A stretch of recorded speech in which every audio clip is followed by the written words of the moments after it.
I took my coworkers out for drinks, only to realize I didn't have enough money to cover the tab. Desperate, I walked up to the hottest guy in the VIP booth. Hey, can you pay this for me? I'll Venmo you later. The guy tried to play it cool. Miss, do we know each other? I snatched the drink right out of his hand. We don't, but ask your bodyguard how many times he's called me for a favor. I've saved your ass enough times. Can't you return the favor once? The man looked confused, but his bodyguard immediately covered his face with his hand. Boss, it's true. Every time you get blackout drunk, you attack anyone who comes near you, except her. I've called her multiple times to beg her to take you home. The group of guys sitting around him perked up, looking at me like I was a unicorn. Wait, for real? When Lou gets wasted, he's like a rabid dog. No one can touch him. Yeah, I tried to help him to his room once, and he nearly snapped my arm in half. Same. They say Lou is possessed by demons when he drinks. I didn't believe it, tried to outdrink him, and ended up in the hospital for 2 months with multiple fractures. The doctor said it's hyper-defensive instinct. He trusts no one when his inhibitions are down, so he attacks on sight. What makes this girl so special? I don't buy it, unless she proves it right now. I raised an eyebrow and pulled out my phone, flashing my QR code. Sure, transfer me $500 first, and I'll give you a show. Someone actually whipped out their phone and sent me the money. Ding, payment received. I pointed to the bar.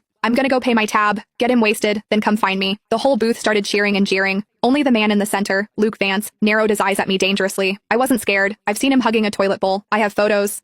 Look at him now, sitting there like a king in his VIP booth, all elegant and refined. A total fraud. I'd already seen him at his worst. I paid the bill and sent my coworkers home. Then I walked back to the booth. Hey, I took the 500. I had to deliver the show. Luke's friends were trying their hardest to pour drinks down his throat, but Luke wasn't having it. He grabbed my wrist, dragged me out of the club, and shoved me into his Maybach. Slam. The door shut so hard the car shook. Like a shaken soda bottle finally popping its cap. I rubbed my nose. Hey, it's not my fault you only trust me when you're drunk. It's annoying for me too, you know? It all started 6 months ago. I was leaving work late when I saw a guy sprawled out in the middle of the street using a city bike as a blanket. It was hilarious. Being terminally online, I had to take a video. But when I got closer, damn, what a face. Too bad he was wasted, reeking of alcohol. He was muttering about being thirsty. I took out my water bottle and poured him a cup. He was surprisingly obedient, gulping it down. I tried to wake him up. Hey, you can't sleep on the street. Where's your phone? I'll call your friends. He ignored me, snoozing away on the asphalt. I had no choice but to pat him down.